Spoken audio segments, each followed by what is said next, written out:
Bonjour et bienvenue sur ce podcast consacré à l'énergétique chinoise. Nous allons voir aujourd'hui à quoi correspondent les 3 trésors en médecine traditionnelle chinoise. On dit que l'homme est constitué de 3 trésors, plutôt charmants et poétiques, vous ne trouvez pas ? Alors quels sont ces 3 trésors ? Dans la philosophie chinoise, on considère l'homme comme un être placé entre le ciel et la terre. Il reçoit les énergies du ciel associées au yang et des énergies de la terre en relation avec le yin. C'est l'union de ces 2 forces qui crée la vie.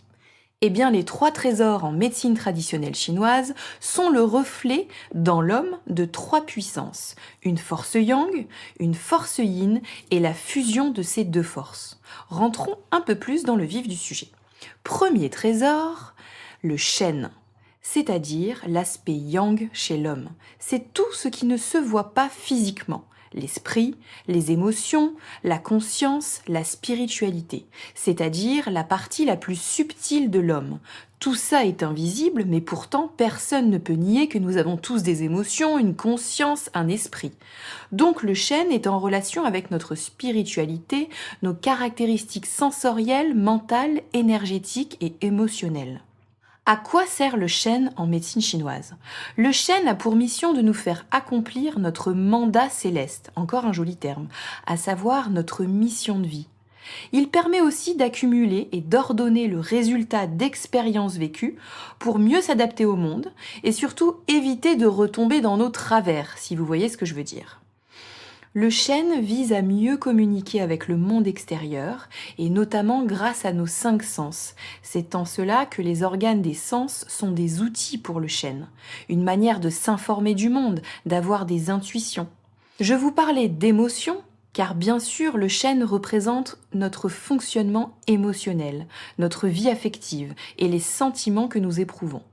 On dit que le shen est le chef d'orchestre des sentiments, la colère, la joie, les soucis, la tristesse et la peur. Deuxième trésor, beaucoup moins connu et pas facile à comprendre, c'est le tsing. Le tsing est en relation avec la terre et correspond à notre aspect yin, c'est l'essence, la trame de la vie, le code génétique. Le tsing est à l'origine de notre forme corporelle, de nos caractères héréditaires, et il est également le support de la procréation et de la fertilité. Le tsing est présent dans tout notre corps, mais possède une relation particulière avec l'énergie des reins. Je vous ferai un autre podcast à ce sujet car il est très intéressant de comprendre comment notre mode de vie peut influencer notre tsing.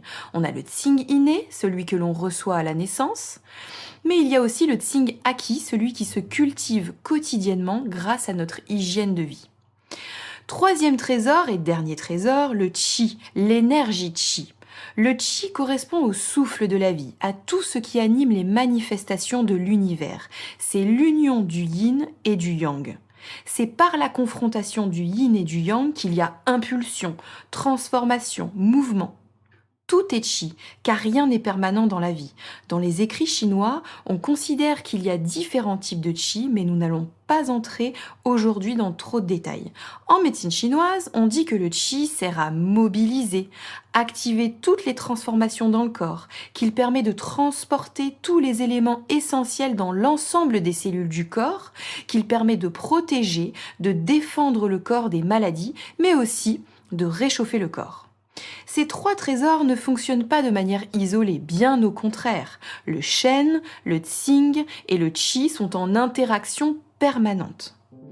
J'espère que ce podcast vous a plu et qu'il vous aura permis de mieux comprendre les 3 trésors dans la pensée chinoise.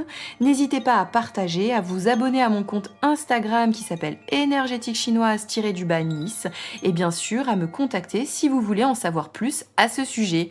À bientôt!